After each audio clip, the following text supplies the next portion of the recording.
irmãos, mais uma vez no Evangelho no Lar. Sejam todos muito bem-vindos.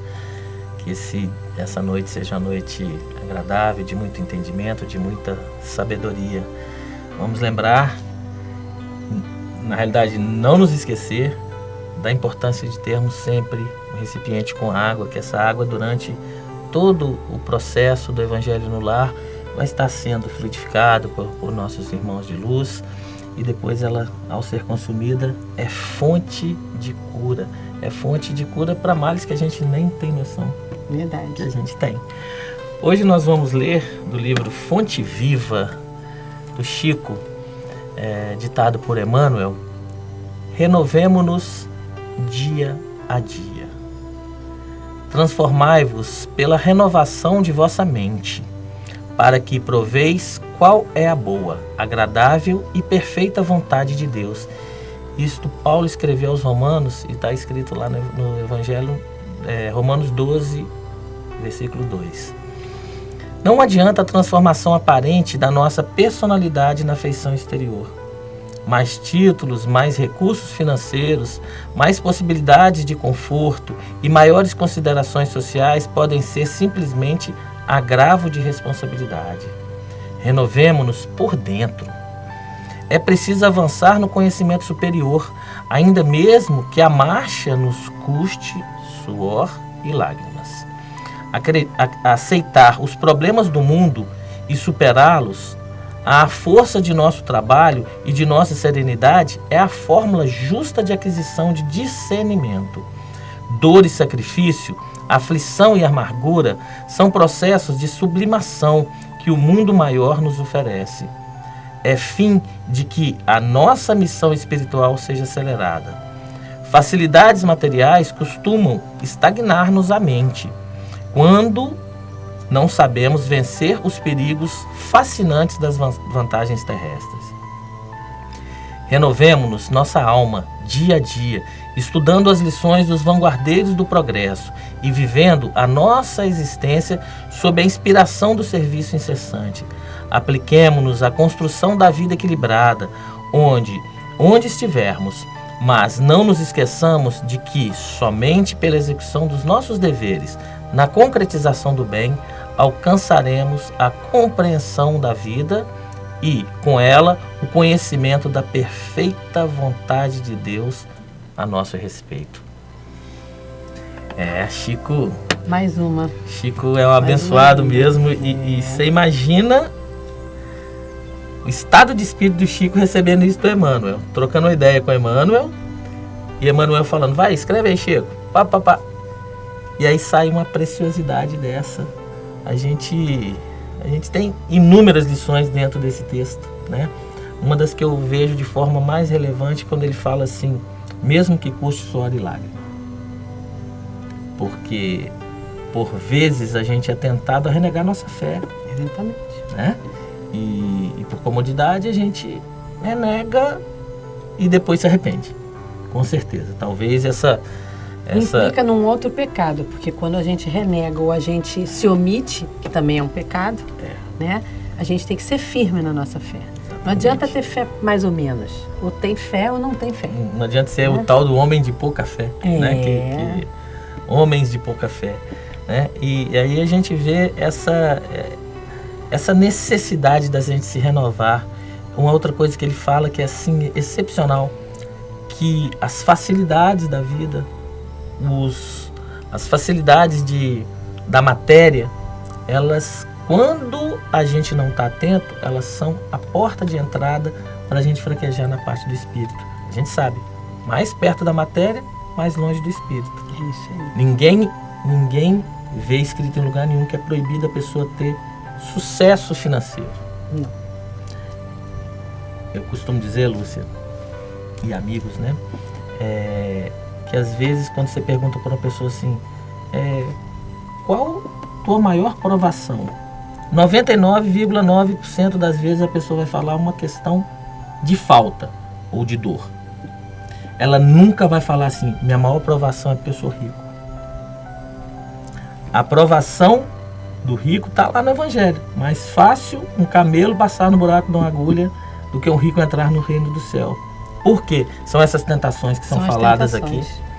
Essas tentações são faladas aqui. E o muito dinheiro, né, o muito sucesso financeiro, ele vem numa ganância, né? O que é o pior é você chegar no limite da ganância, né? Porque você deve ter, né, você deve ter o suficiente para você ser feliz. E ser feliz é muito pouco, né?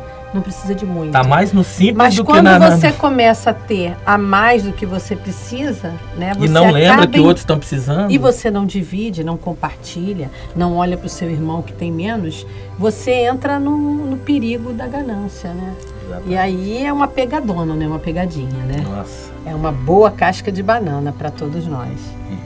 E geralmente das mais fáceis de cair. Agora, se você vem com essa bênção da riqueza, né? Uma bênção e um desafio, né? Porque a riqueza é uma bênção e é um desafio. E você sabe fazer o uso disso, proporcionando o bem-estar às pessoas, primeiro, na sua família.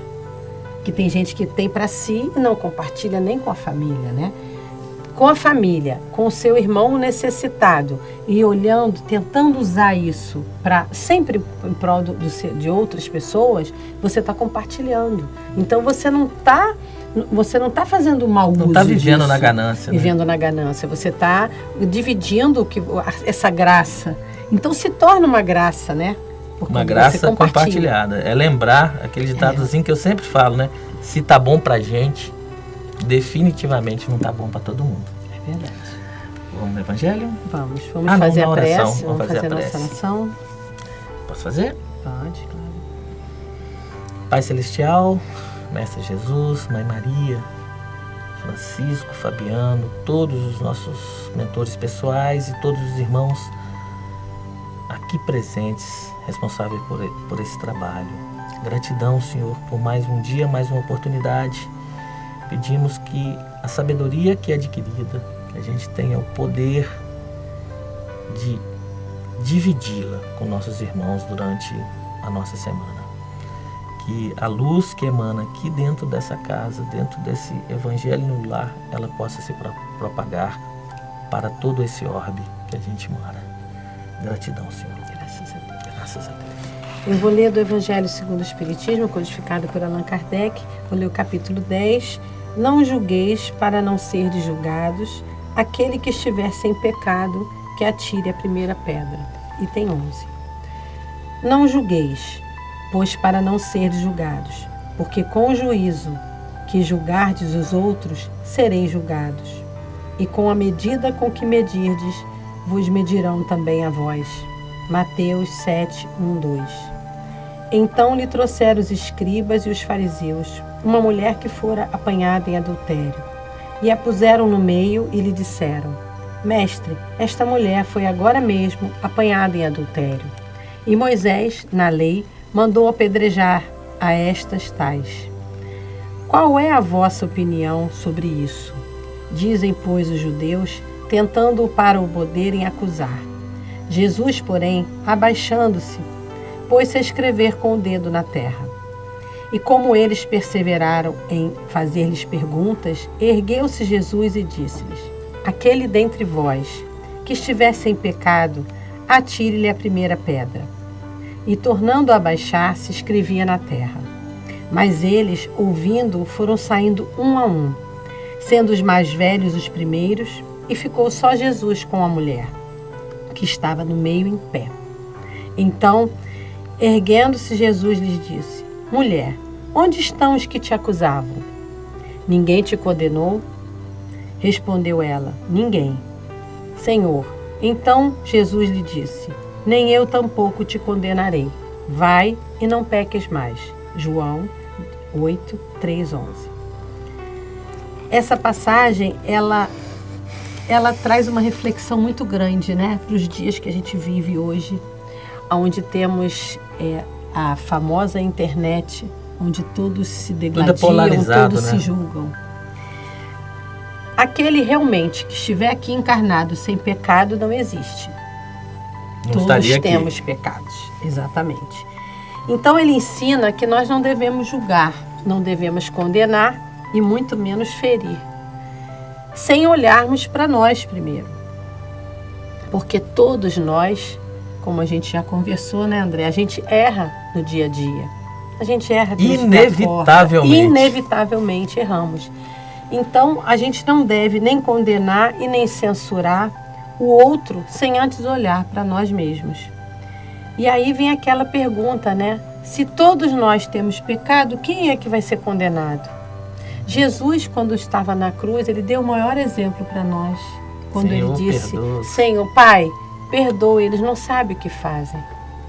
Então é esse modelo que, se ele não julgou esta mulher e ele não julgou nem os algozes dele, por que nós, tão cheios de pecado, vamos nos achar com o poder de julgar os nossos irmãos?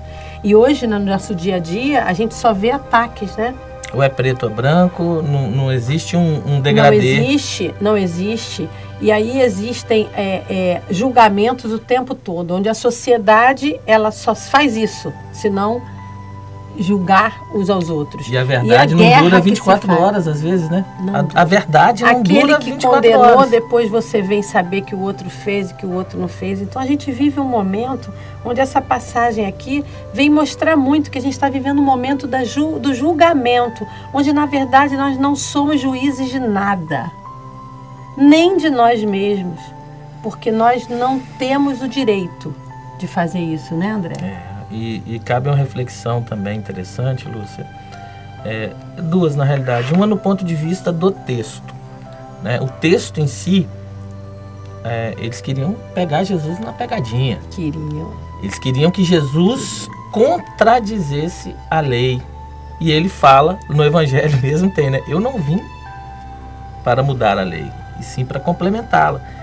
Ele, quando ele fala, atire a primeira pedra aquele que nunca errou, de novo, de forma didática, ele joga pra gente a responsabilidade. Ele coloca a consciência. E um segundo item que a gente pode falar legal desse texto é a questão do olhar para o irmão.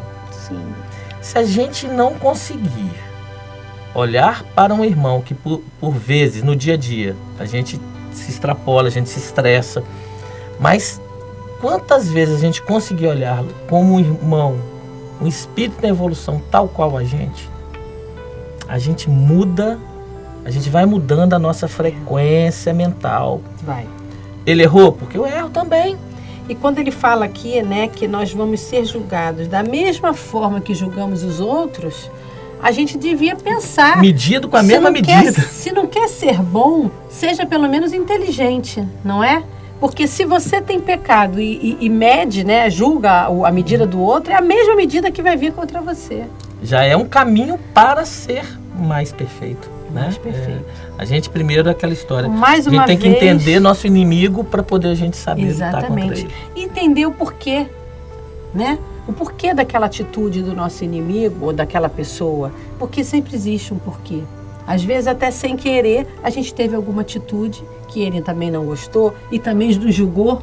E às vezes executar compaixão, Lúcia, de se colocar no lugar do outro. Exatamente. Que aquela... A gente vê aqui no convívio nosso, né? A gente tem uma casa espírita, sei lá quantos 1000 integrantes estão na nossa casa. Aquela pessoa todo dia passa a rir para você. Um dia ela não ri. Ou um dia você vê ela fazendo uma coisa de um jeito diferente. A tendência natural de sermos humanos habitando Gaia, que é um planeta na evolução muito pequeno, é já julgar. Planeta escola, é verdade. E não se coloca no lugar daquela pessoa. Então foi muito inteligente a coisa dele. Então, se nós fizermos isso no nosso dia a dia, toda vez que a gente julgar alguém ou ver algum pecado, olhar para o nosso pecado, as coisas vão ficar mais simples, né? Legal. Vai ficar mais fácil. Então vamos agora na nossa prece final de agradecimento, agradecer a nosso Pai Maior, a todos os nossos amigos de luz que estiveram aqui entre nós, a todos os nossos irmãos dos dois lados da vida aqui presentes, que estiveram aqui no nosso estudo conosco, e pedir à espiritualidade maior que jogue um bálsamo de luz em todos nós, nos nossos lares, nos nossos irmãos, compartilhando essa luz com nossos irmãos desprovidos, com o nosso planeta, e agradecendo a todos por mais esse Evangelho no Lar. Graças a Deus. Graças a Deus. Vamos beber a nossa aguinha.